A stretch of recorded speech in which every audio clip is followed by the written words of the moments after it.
Hello. കഴിഞ്ഞ സെഷനിൽ നിന്നും നിങ്ങൾക്ക് എന്താണ് ഒരു പ്രോഗ്രാമിംഗ് ലാംഗ്വേജ്, എന്താണ് പൈത്തൺ എന്നുള്ളതിനെ പറ്റിയൊക്കെ ഒരു ബേസിക് ഐഡിയ കിട്ടിക്കാണും അല്ലേ?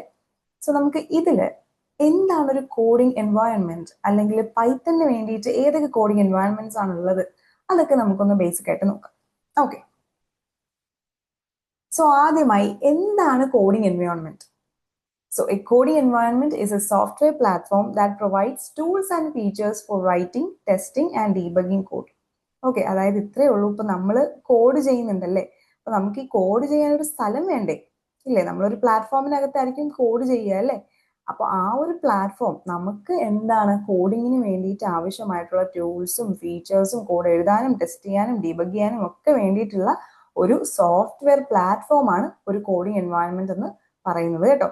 Coding environment is a software platform that provides tools and features for writing, testing, and debugging code. It typically includes text editors, compilers, interpreters, and debuggers, all integrated to streamline the development process. It includes helpful features like highlighting code, suggesting completions, and finding errors to make coding easier and more efficient.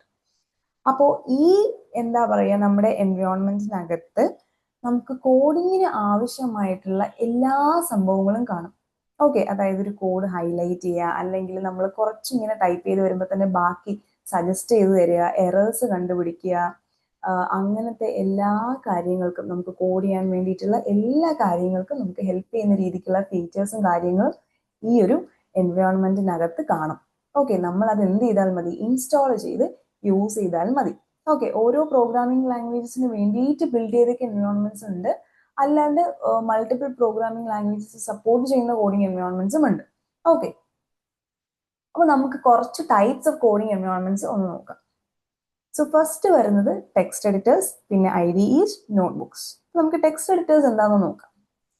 Text editors are simple programs where you can write and edit code. They offer basic features like highlighting code to make it easier to read. Examples: Sublime Text and Data. അപ്പോൾ text editors actually നമ്മുടെ ഈ coding എൻവയോൺമെന്റിന്റെ വളരെ ഒരു basic type ആണ് കേട്ടോ. അപ്പൊ ഇത് വളരെ സിമ്പിൾ പ്രോഗ്രാംസ് ആണ്. ഇതിനകത്ത് നമുക്ക് എന്താണ്, ജസ്റ്റ് കോഡ് എഴുതുക, എഡിറ്റ് ചെയ്യുക, വളരെ ബേസിക് ഫീച്ചേഴ്സ്, അതായത് കോഡിനെ ഹൈലൈറ്റ് ചെയ്യുക, വായിക്കാനൊക്കെ എളുപ്പത്തിന് വേണ്ടിയിട്ട് അങ്ങനത്തെ വളരെ ബേസിക് ഫീച്ചേഴ്സ് മാത്രമേ കാണുള്ളൂ. ഓക്കെ, അതിന് എക്സാമ്പിൾ ആണ് സബ്ലൈം ടെക്സ്റ്റ്, ആറ്റം. ഓക്കെ, അപ്പൊ ടെക്സ്റ്റ് എഡിറ്റേഴ്സ് വളരെ ബേസിക് ആയിട്ടുള്ള എൻവയോൺമെന്റ്സ് ആണ്. ഓക്കെ, പിന്നെ വരുന്നതാണ് IDEs. Okay, integrated development environment എന്ന് പറയും.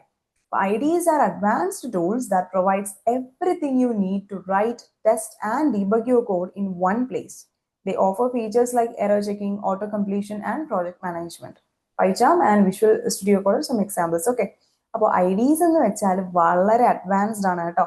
അതായത് അതിനകത്ത് നമുക്ക് കോഡിങ്ങിന് വേണ്ടിയിട്ടുള്ള എല്ലാ സംഗതികളും കാണാം. കോഡ് എഴുതാനും കോഡ് ടെസ്റ്റ് ചെയ്യാനും കോഡ് ഡിബഗ് ചെയ്യാനും. ഈ ഡിബഗ് എന്നൊക്കെ ഉദ്ദേശിക്കുന്നത് എറർ മാറ്റിയെടുക്കുക എന്നുള്ള ആ ഒരു പ്രോസസ്സാണ് കേട്ടോ.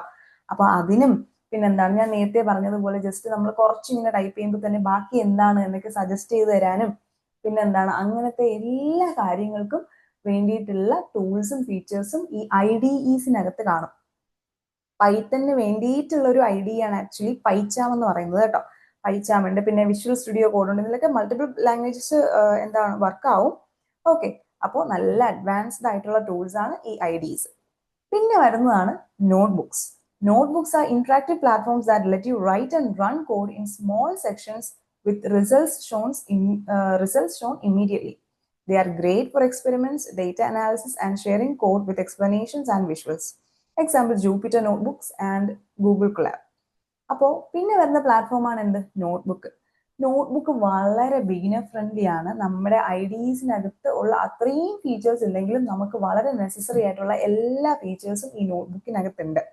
നോട്ട്ബുക്കിന്റെ വേറൊരു പ്രത്യേകത എന്താണെന്ന് വെച്ചാൽ നമുക്ക് ജസ്റ്റ് കോഡ് എഴുതുക എന്നുള്ളത് മാത്രമല്ല, എന്താ പറയുക, ഇപ്പോൾ IDEസിലൊക്കെ മിക്കതും നമ്മൾ എഴുതിയിട്ട് പിന്നെ ടെർമിനലിലൊക്കെയാണ് നമ്മൾ റൺ ചെയ്യുന്ന ഔട്ട്പുട്ടൊക്കെ വരും. പക്ഷെ നോട്ട്ബുക്കിൽ നമ്മൾ എഴുതുന്ന കോഡിന്റെ തൊട്ട് താഴെ തന്നെ നമുക്ക് ഔട്ട്പുട്ട് കാണിച്ചു തരും.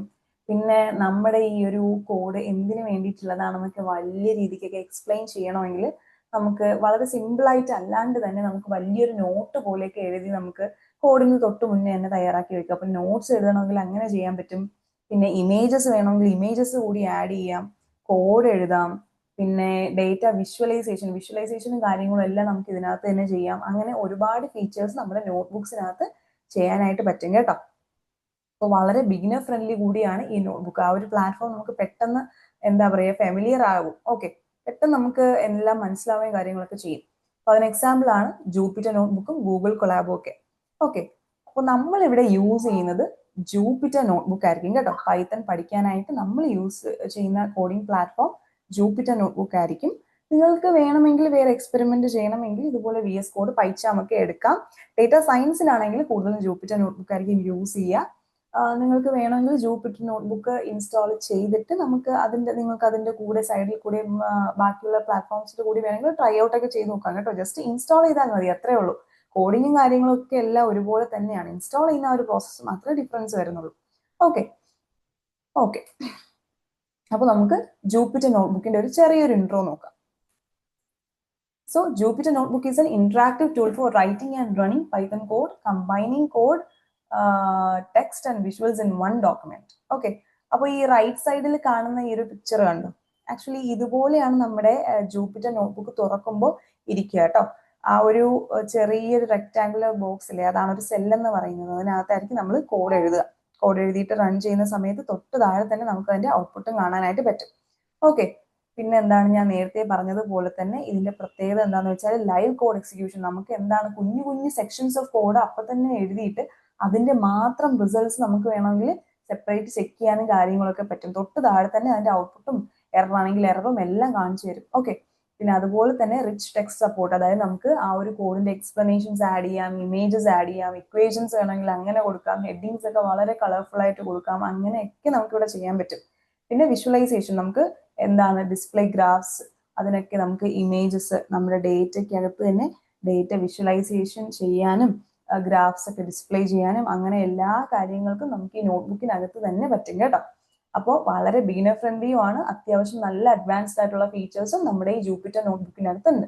അതുകൊണ്ട് തന്നെയാണ് നമ്മൾ ഇത് പൈത്തൺ പഠിക്കാനായിട്ട് ചൂസ് ചെയ്യുന്നത്. ഓക്കെ, അപ്പോൾ നമുക്ക് എന്ത് ചെയ്യാം, ഈ ഒരു ജൂപ്പിറ്റർ നോട്ട്ബുക്കിന്റെയും പിന്നെ ഈ പൈത്തന്റെയും എല്ലാം ഒരു ഇൻസ്റ്റാളേഷന്റെ പ്രോസസ്സിലോട്ട് നമുക്ക് പോവാം. അതിനുശേഷം നമുക്ക് കോഡിങ്ങിലോട്ടും കിടക്കാം. ഓക്കെ.